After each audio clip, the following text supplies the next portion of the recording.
When you were in here last night, assume you hadn't seen that pool play. Now that you have, what's kind of your take on that situation? I don't have a take. Nothing really nothing to comment on. Where they seem to be indicating they thought, it could be, I guess, elevated to something more than nothing, I guess is what it is at this point. What did you think about that? I watched the tape, and a few of them mentioned broke the code, obvious reference, I think, to your press conference. Do you just take that as regular playoff back and forth? Do you take it personally? No, I don't take it personally. So I watched the play. There's nothing to comment on. Draymond mentioned that I think it was the irony of you're a team that isn't known for physicality, in just in conversation. It's known of shooting threes, that sort of thing. Do you see that irony that this now has turned into this theoretical battle of bullies or whatever it is? I'm trying to phrase it in a way that doesn't crack you up. I got you. Yeah. I mean, it's an off day in the series, and I guess we got to talk about this stuff, but there's nothing to talk about. We're playing basketball, So we won. We're up 2-1. We're getting ready for Game 4. So I don't worry about any of the other stuff. What did you like about Kuminga's minutes last night, and what would you like to see him improve on? Did a lot of good stuff out there. I was really happy with J.K. His defense was good. He ran the floor. He attacked. He got a couple easy buckets for us. The improvement has to come from the turnovers. He had the 3 turnovers in the first quarter, just overly aggressive and got a little bit out of control. But he's a rookie, and he's constantly learning and growing, but he did a really good job. I was gonna say, some of those turnovers. Do you think that was just fueled by trying to do too much, maybe, or the turnovers? Yeah. He's just trying too hard to make a play when he didn't really have to. Just got to pick up the ball and move it on. The first play was a lob. Draymond lobbed to him. Jaw broke it up, and I think the next play came to him. Was that you hoping to get him going, or was that his teammates looking for him? For Kuminga? It's just a play. We got lots of plays, and we look at the film, and we try to figure out what might work, and so that was our opening play, and obviously Ja made a great read on it and stole the ball. But I think I said last night, one of the reasons that I started J.K. was we're missing Gary's ability to finish against their defense. The way they play, they're very aggressive. They're attacking everywhere. So you need some ability to finish quickly at the basket before their shot blockers can get there. And J.K. Does that really well, and he got a couple of early baskets doing that. And so he'll continue to be a factor for us. It seemed like you went more zone than you had been. They seemed to think it threw him out of rhythm. What did you like about when you did go zone, and did you go to it more? Yeah, we played more zone last night than in the first couple of games, and every game's different. You just if something works, you stick with it a little longer. If it doesn't work, you go away from it, and then in a series, there's going to be adjustments, and then you got to adjust to the adjustments. And what does that mean for us? So. I'm sure they'll be ready to attack the zone tomorrow, and we may not play much of it at all. We'll just have to read the game. There was a sequence in this last game where Jordan and Steph kind of crossed on the baseline, linked arms, and sort of slingshotted each other back out to the wing. What do you guys call that?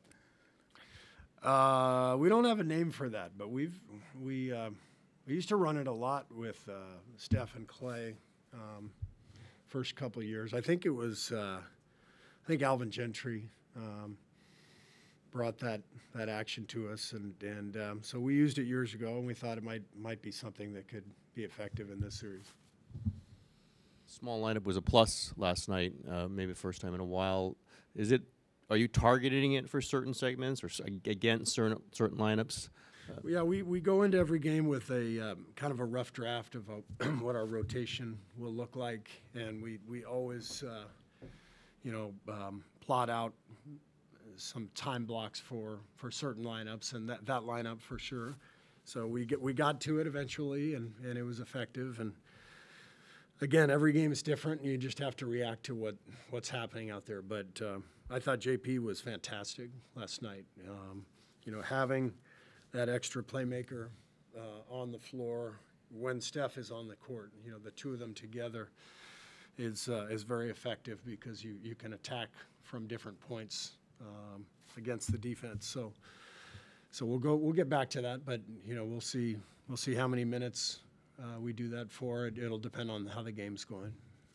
Just a follow-up quick on the play. He was talking about that slingshot play. Is that because, you guys think it'll kind of fool the defense, or I guess would you say is like the basketball purpose of that play?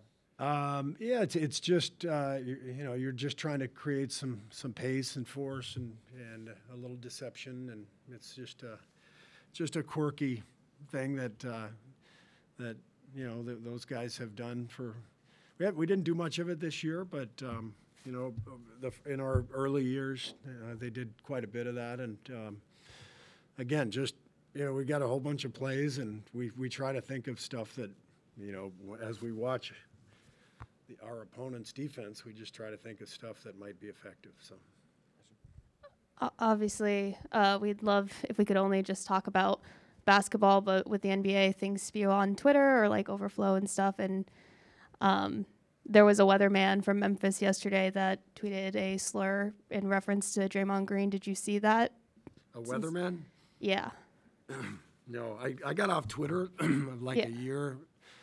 over a year ago, and it's been blissful, and I highly recommend to everybody. I wish I could do that, honestly. Be great for the mental health. I did not see that. Okay.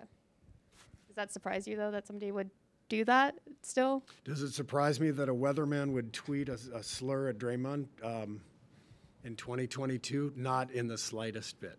This is America. This is how we operate. So, yeah. Steve, does this series have a weird feel to it? Not just in the games, but there's so much around it, whether it was last night or game 2 of Dillon Brooks or game 1 with the stuff about Draymond. You've been in a lot of playoff series, and you kind of know how the rhythm of it goes.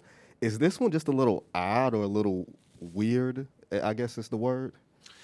I don't think so. I think it's a classic matchup of a young up and coming team and a veteran team. Trying to keep our ground. And Memphis, I've talked about it throughout the series. What an amazing job they've done the last few years of building their organization, and what a great job Taylor's done with the team, and the young talent, the way they've drafted, the way they've developed. A great team, hell of a team, and they're competitive, and they want what we have. And you look at the history of the league, this is how it works. The younger teams trying to take over, and so anytime you have those situations, those type of matchups, it gets physical, it gets chippy, whatever you want to call it, and so it doesn't strike me as weird at all, actually. All right, let's go to Zoom. Monty Poole, go ahead. Yeah, Steve, the second half last night, you guys had 3 turnovers. I think it was your cleanest half of the postseason. Did something happen in particular, or what do you think clicked there?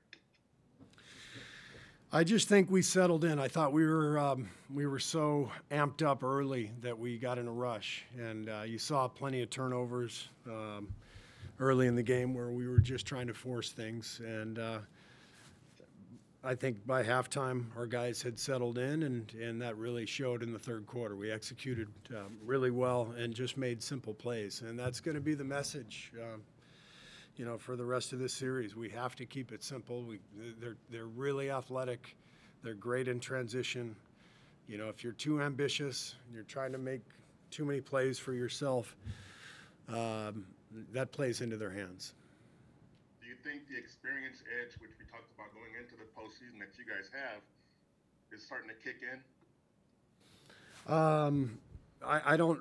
I can only speak for, you know, our team, but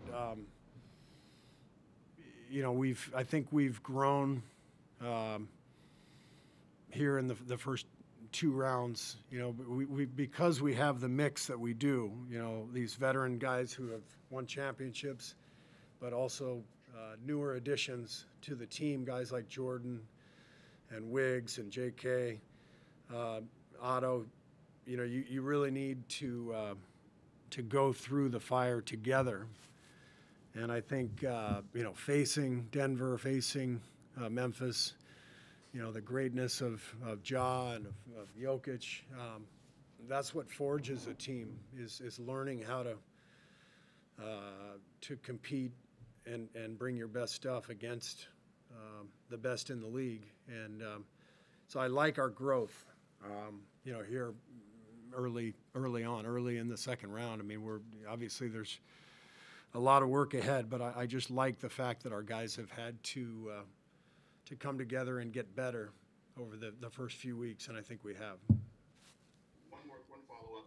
Is it conceivable that Otto could earn a start at some point in this series? Yeah, it's conceivable.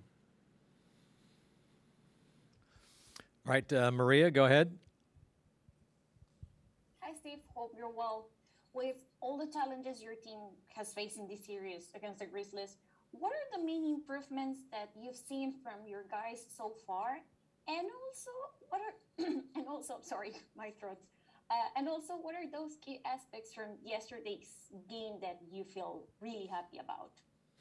I think our guys have done a good job of adapting to Memphis's speed. You know, they're a really athletic team, and I think, you know, the first few games they've had a bunch of blocked shots. They've you know, challenged shots. They've forced some turnovers, and I think our guys have done a good job of starting to feel that. Definitely in the second half last night, you could tell that the players adapted to that speed and kept the game simpler, and it paid off for us. That's really the focus, is you know, just being ourselves and concentrating on what we do, but with our opponent's strengths in mind at the same time. So it's a different series from Denver. The speed is different. The attacking point coming from Ja rather than Jokic is very different. So this is what it's like in the playoffs, and this is what makes it fun. You have to adapt and adjust to each series, and our guys are doing a good job of that.